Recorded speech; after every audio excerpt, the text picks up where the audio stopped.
अध्याय के कुछ पार्ट बच गए हैं, उसको क्लियर करके आज इसको हम लोग एंड अप करेंगे।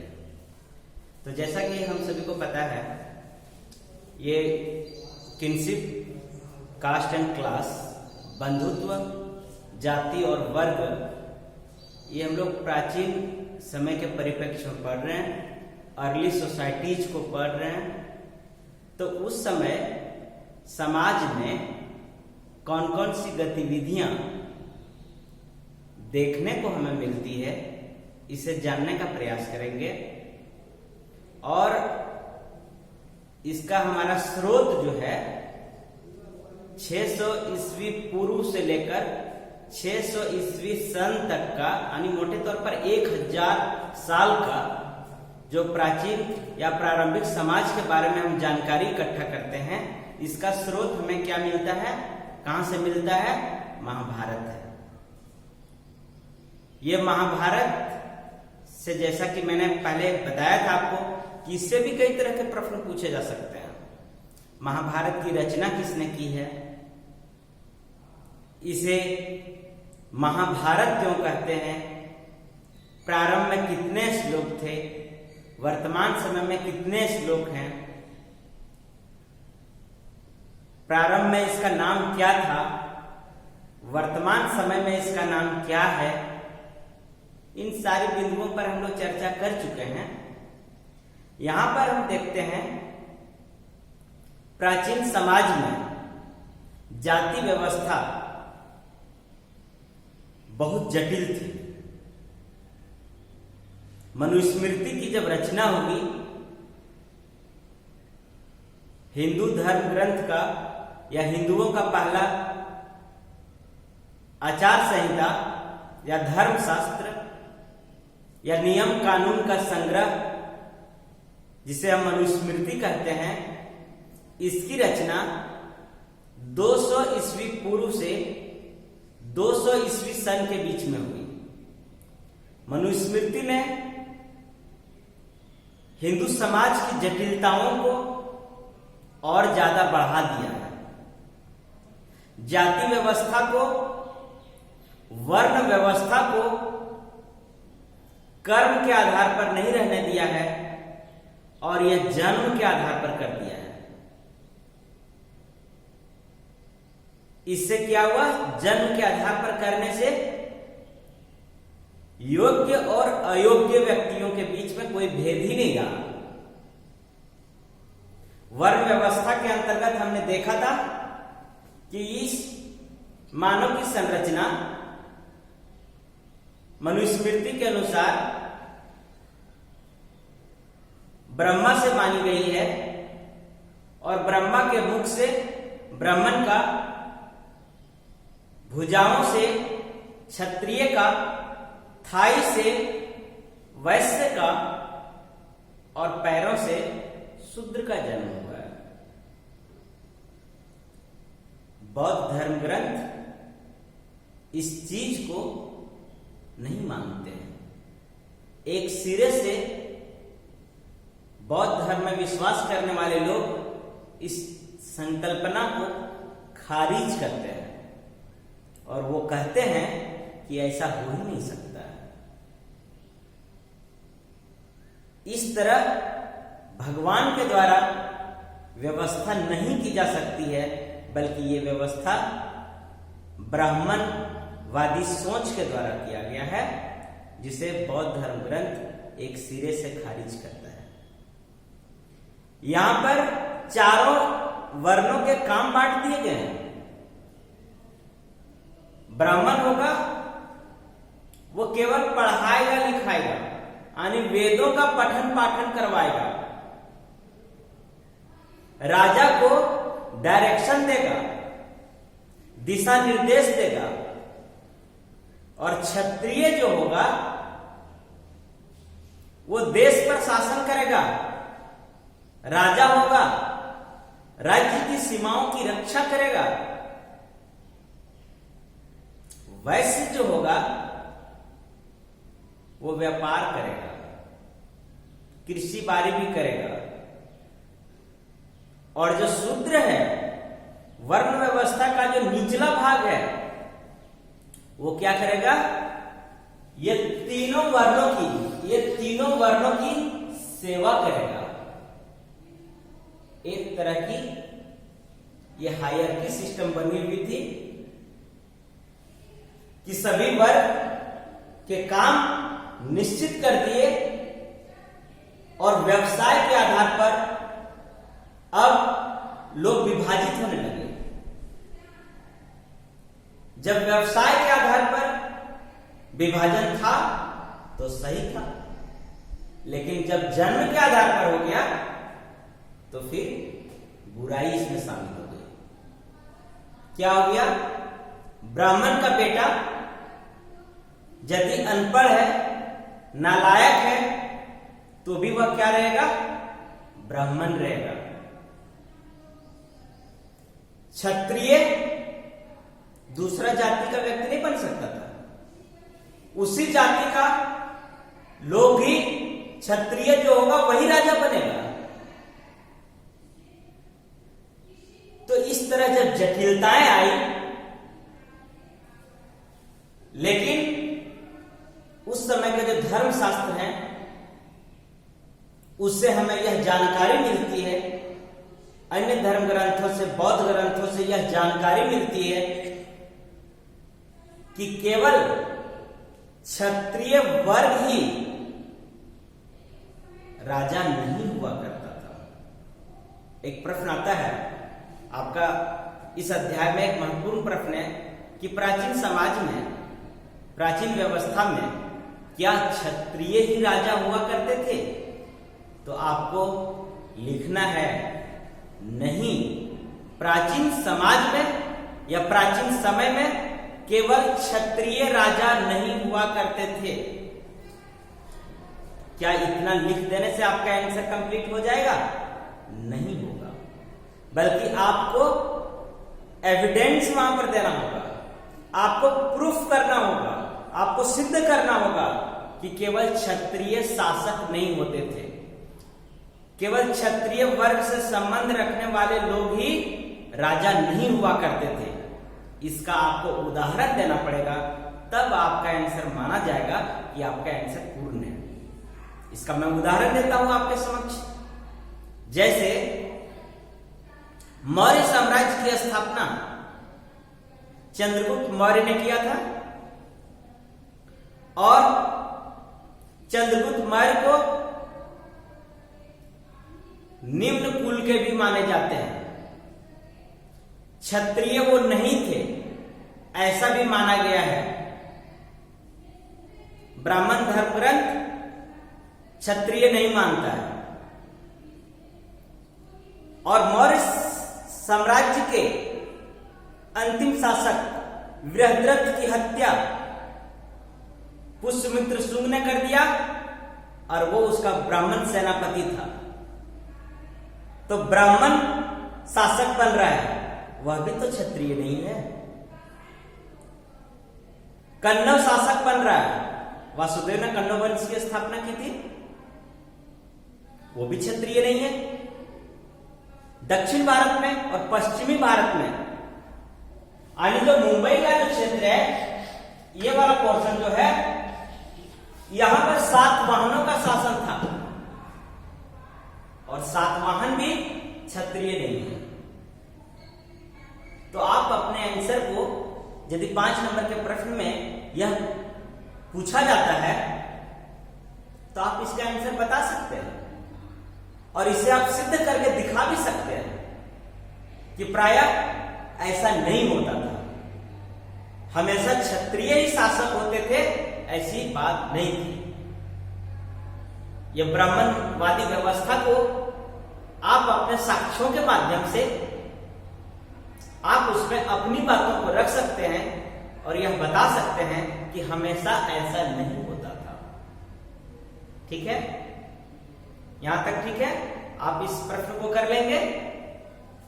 अब दूसरा प्रश्न है कि संपत्ति पर,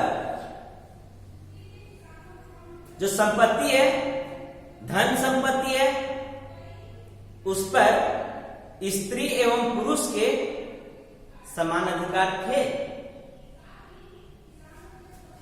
आपको यहां बताना है, दिखाना है कि मनुस्मृति क्या कह रहा है। मनुस्मृति यह बता रहा है कि स्त्रियों की पिता की संपत्ति पर कोई अधिकार नहीं था। लड़कियों की पिता की संपत्ति पर कोई अधिकार नहीं था, क्योंकि पितृवंशिकता समाज था। कैसा समाज था? पितृवंशिकता समाज था। और पितृवंशिकता समाज में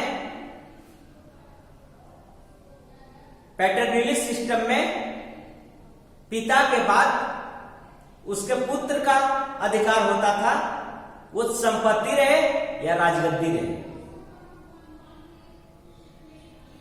धन संपत्ति उसके पिता के बाद उसके सभी भाइयों में बराबर बराबर बांट दिया जाता था।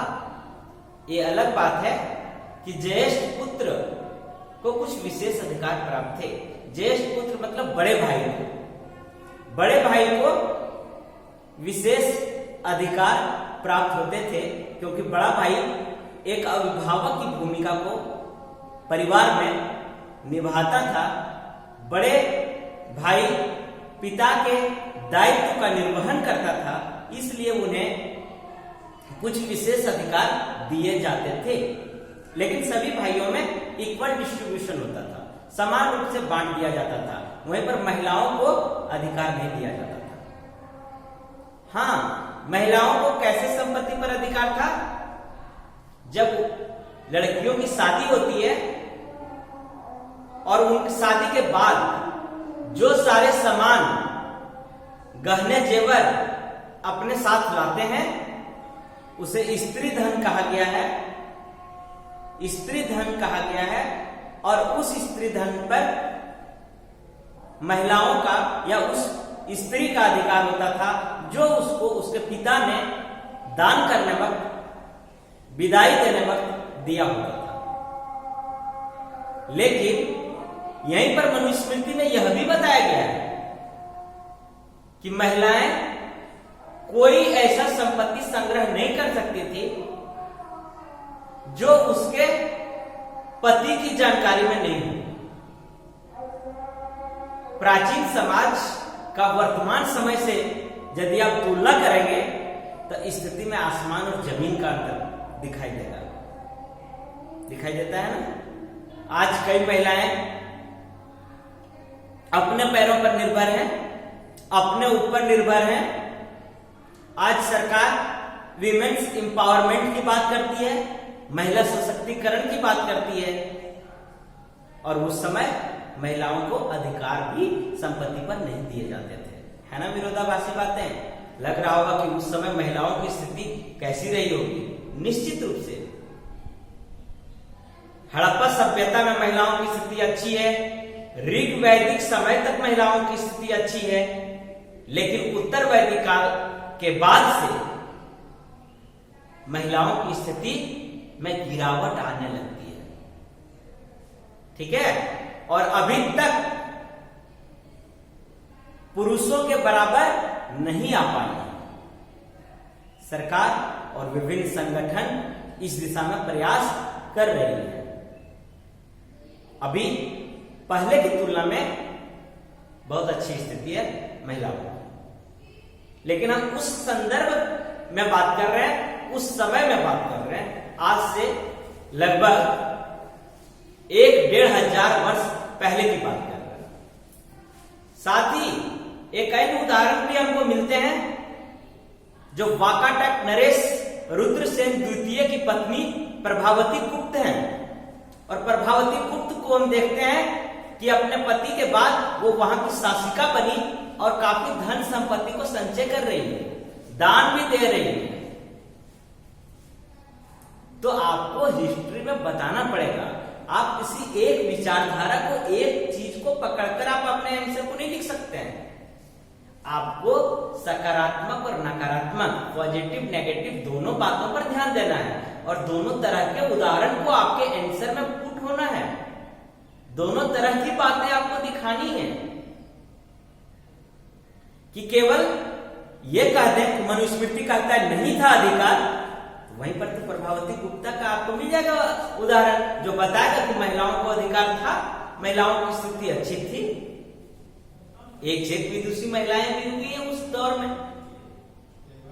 लेकिन निष्कर्ष के रूप में, कंक्लूजन के रूप में हम यह कह सकते हैं कि महिलाओं की स्थिति को कमतर माना गया है। उनकी धन संपत्ति पर उस तरह का अधिकार नहीं था जैसा पुरुषों का था। यहां तक कि हिंदू धर्म ग्रंथों में और धर्म शास्त्रों में, मैत्रेयी संहिता, ये सब में स्त्री के या लड़की के जन्म की कामना भी नहीं की गई है और उसे तीसरी बुराई में भी गिना गया है। तो ये सारी चीजों को आपको अपना मन से नहीं, एविडेंस के आधार पर, प्रूफ के आधार पर आपको सिद्ध करना होगा। जो साक्ष्य मिल रहा है उसके आधार पर आपको बताना होगा, तब आपका आंसर सही माना जाएगा। अन्यथा माना जाएगा कि आपने अपने मन से ऐसा वर्णन कर दिया है। ये दो महत्वपूर्ण बातें हैं हमारी कि क्या उस समय केवल क्षत्रिय शासक हुआ करते थे, दूसरा स्त्री का धन संपत्ति पर अधिकार होता था या नहीं होता था, या होता था तो किस तरीके का होता था। अब हम बात करते हैं गोत्र व्यवस्था का। ये हम चर्चा कर रहे हैं, पहले भी क्लास में बताया है कि गोत्र व्यवस्था क्या होता है। हिंदू धर्म ग्रंथों के अनुसार हमने देखा है कि गोत्र व्यवस्था क्या होता है। उस पिछले क्लास में हमने चर्चा किया था, आज फिर से बता देते हैं, क्योंकि हमको यहां पर बहिर्विवाह और अंतर विवाह बताना है, इसलिए फिर से गोत्र व्यवस्था की चर्चा कर रहे हैं। ठीक है, इंडोगैमी और एक्सोगैमी, इसकी हमको बात करना है, इसलिए गोत्र व्यवस्था को फिर से बता रहे हैं थोड़ा सा। ऐसा माना जाता है, प्राचीन समय में ऐसा माना गया है कि वंश परंपरा जो है कोई न कोई ऋषि से जुड़ा हुआ है। हम मनुष्य की जो उत्पत्ति हुई है वो किसी एक खास ऋषि से जुड़ा हुआ है। जैसे ये ऋषियों के नाम से ये जुड़ा हुआ है। उस समय जो प्रमुख ऋषि थे, अगस्त ऋषि थे, वशिष्ठ ऋषि थे, गौतम ऋषि थे, कश्यप ऋषि थे, और ऐसा माना गया कि इन्हीं से ओरिजिन हुआ है। अगस्त ऋषि से इतना मान लीजिए आदमी है, ये सारे बता रहे हैं कि मेरा जो एंसेस्टर थे, मेरे जो पूर्वज थे, या मेरा जो उत्पत्ति हुई है, मेरी उत्पत्ति जो हुई है वो अगस्त ऋषि से हुई है। कुछ लोग बोलते हैं मेरी उत्पत्ति कश्यप ऋषि से हुई है, हम उसकी संतान हैं। कुछ बताते हैं हम वशिष्ठ ऋषि के संतान हैं, कुछ बताते हैं हम गौतम ऋषि के संतान हैं, मेरी उत्पत्ति गौतम ऋषि से हुई है। और जब एक ही गोत्र के अंतर्गत विवाह होते थे तो उसे हम सगोत्रीय विवाह, सजातीय विवाह कहते हैं, इंडोगैमी कहते हैं। और जब विवाह एक गोत्र से बाहर दूसरे गोत्र के साथ होता था तो उसे हम विजातीय या बहिर्विवाह कहते हैं। ठीक है, एक्सोगैमी कहते हैं। बात समझ में आ रही है, नहीं आ रही है? अंतर विवाह यानी सगोत्रीय विवाह, एक ही गोत्र के अंतर्गत शादी विवाह होना। ठीक है, तो ऐसा कम होता है।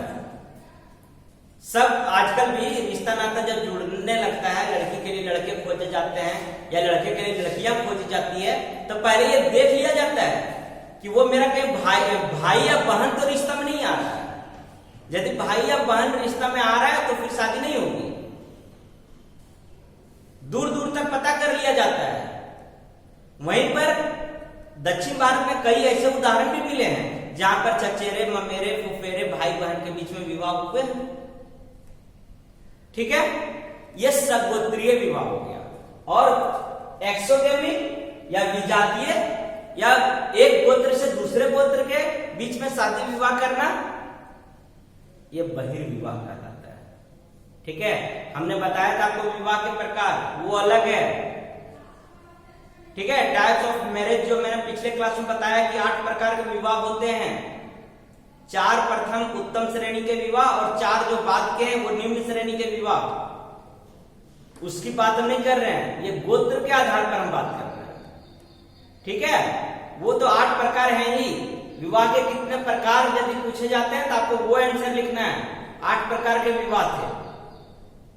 ठीक है, और यहाँ पर सगोत्रीय और बहिर्गोत्रीय विवाह यदि पूछा जाता है तो इस तरह का लिखना है कि एक गोत्र के अंदर ही विवाह करना सगोत्रीय, और गोत्र से बाहर करना विजातीय या बहिर्गोत्रीय विवाह था। ठीक है, इंडोगमी और एक्सोगमी। अब प्रारंभिक समाज में एक प्रथा हम क्या देखते थे, बहुपत्नी विवाह और बहुपतित्व विवाह।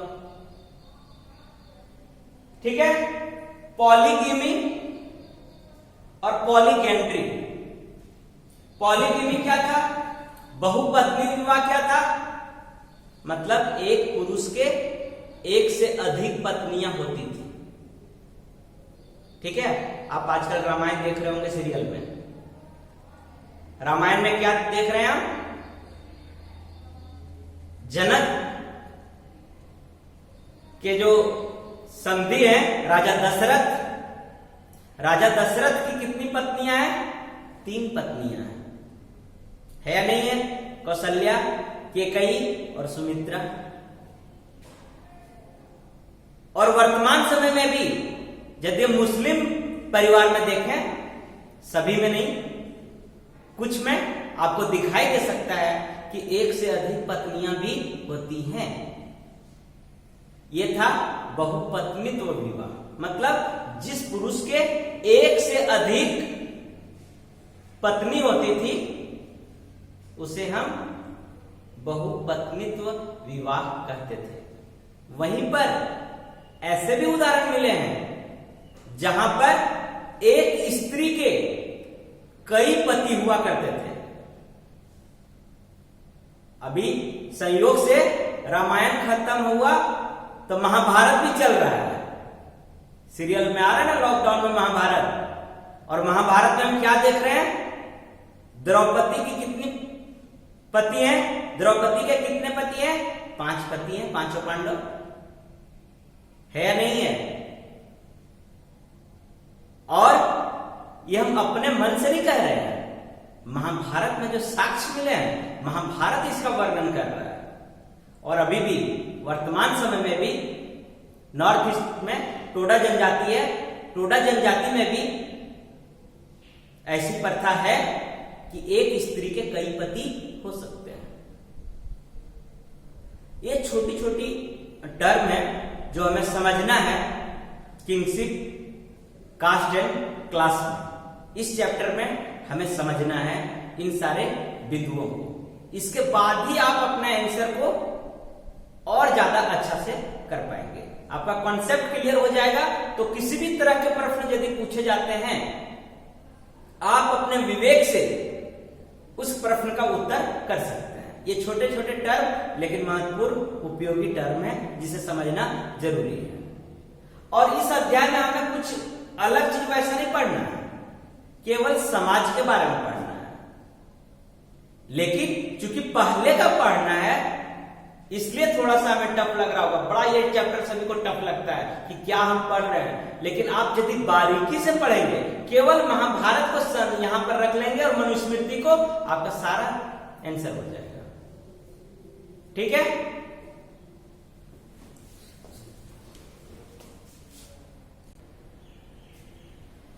पितृवंशिकता और मातृवंशिकता किसे कहते हैं यह भी हमें जानना है। पैट्रिलिनी और मैट्रिलिनी। तो पितृवंशिकता हम उसे कहेंगे जो पिता के बाद पुत्र, फिर पुत्र के बाद प्रपौत्र, अर्थात tracing descent from father to son, grandson and so on so. मतलब जिस वंश की पहचान हम पिता, पुत्र, प्रपौत्र ये सब से करें उसे हम पितृवंशिकता कहते हैं।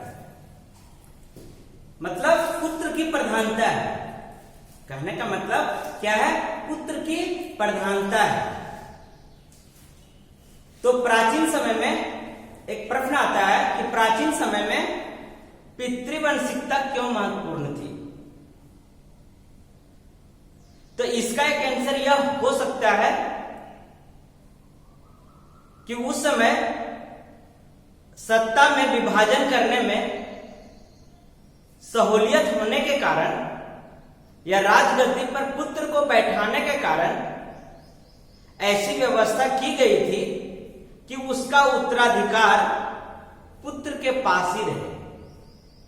बड़े बड़े परिवारों में उस समय जो क्षत्रिय होते थे, तो राजा मर गया, उसके बाद कौन राजा बनेगा? तो ऐसा सिस्टम लोगों ने बना दिया था कि राजा मर गए तो फिर उसका जो बड़ा पुत्र होगा वो उसका राजगद्दी पर बैठेगा, ताकि किसी तरह का विवाद नहीं रहे।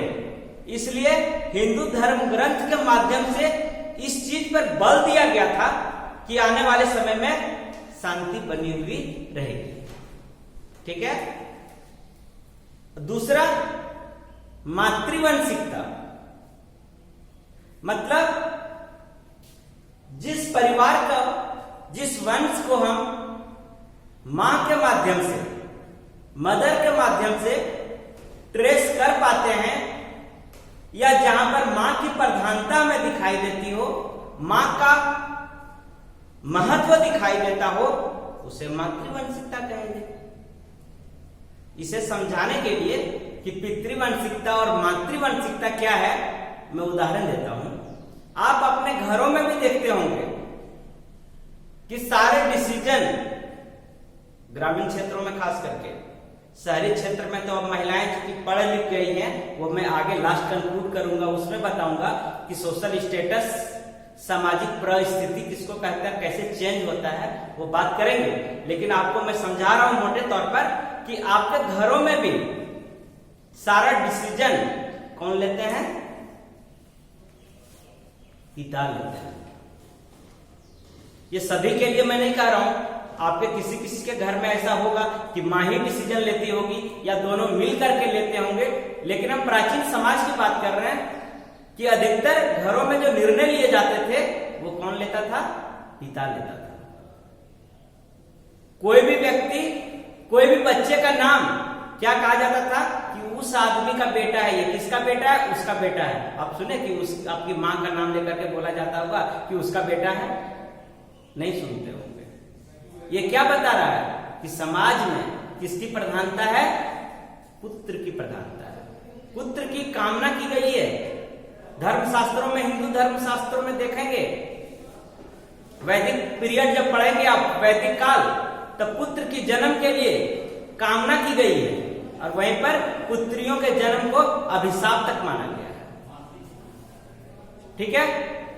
साथ ही मातृवंशिकता के उदाहरण भी हम आपको कुछ बता देते हैं। जैसे 7 महान शासक जो हुए हैं, वो क्या लिखेंगे?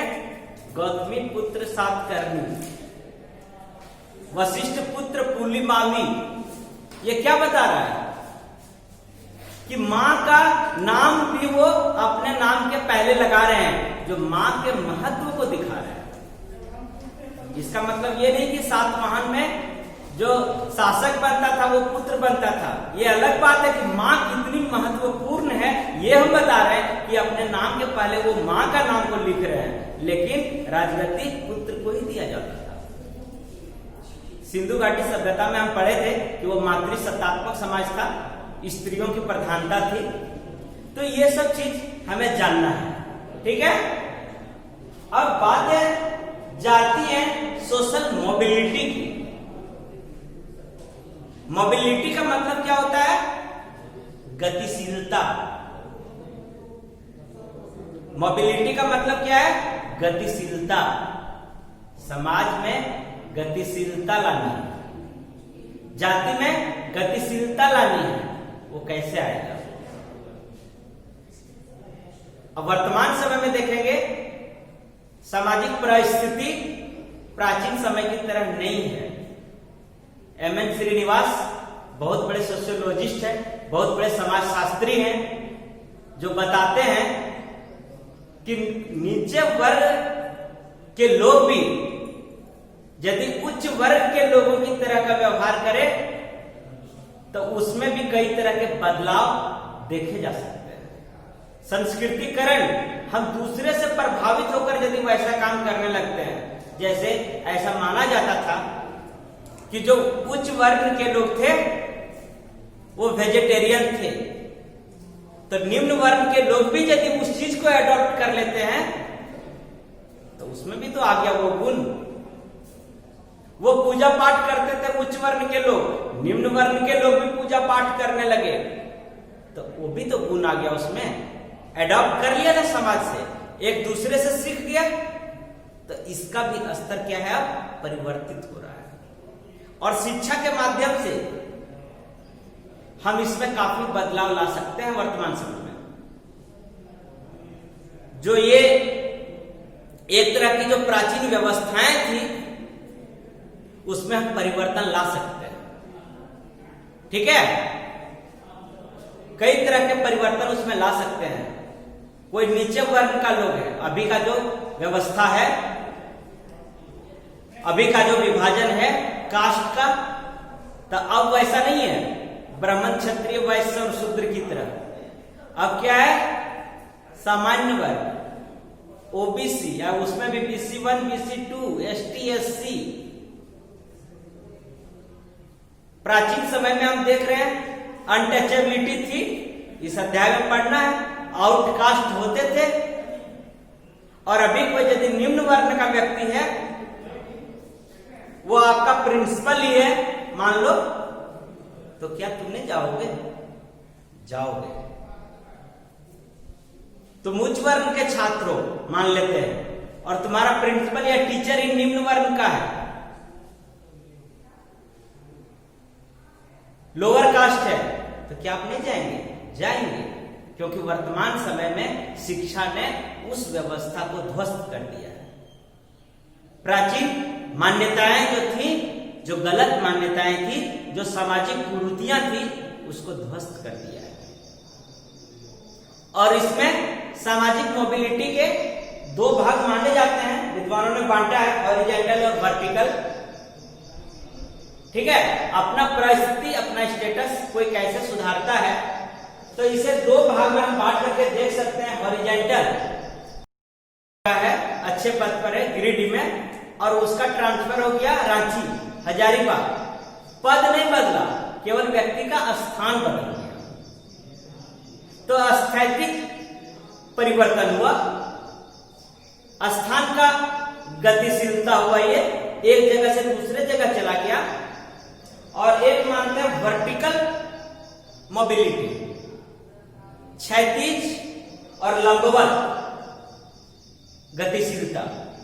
कोई टीचर है, यदि वो प्रिंसिपल बन गया तो क्या हुआ, उसका स्थिति में सुधार हुआ। यह भी हमको पढ़ना है, इतना डिटेल में आपको नहीं जाना है, ठीक है, लेकिन ये जानना है कि शिक्षा के माध्यम से, व्यवसाय के माध्यम से कोई बहुत बड़ा बिजनेसमैन है तो आप उसकी जाति को नहीं पूछते।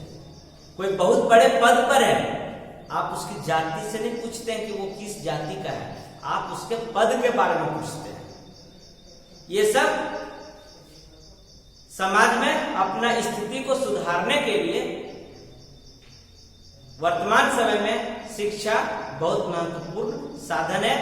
उन बुराइयों को हम एजुकेशन के माध्यम से सुधार सकते हैं, जो हमारी सामाजिक बुराई थी उसे हम दूर कर सकते हैं। और भारतीय संविधान के माध्यम से, भारतीय संविधान में विभिन्न प्रावधान दिए गए हैं जिसके माध्यम से हम इन सारी सामाजिक कुरीतियों को हम दूर कर सकते हैं।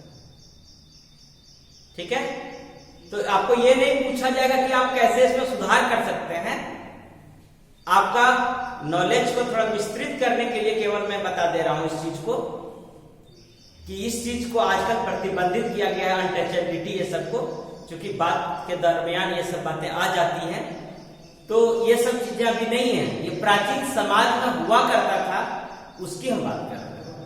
और ये महाभारत और मनुस्मृति और अन्य धर्म ग्रंथ जो हिंदू के हैं उसके आधार पर बात करता है। ठीक है, तो इस चैप्टर में इतना ही है। नहीं समझ में आएगा आप पूछ सकते हैं, कुछ क्वेश्चन आंसर आपसे कर लेते हैं। अभी तक हमने क्या पढ़ा और क्या सीखा, ठीक है? आप आंसर कर लोगे, समझ जाएंगे कि आपको समझ में आ रहा है।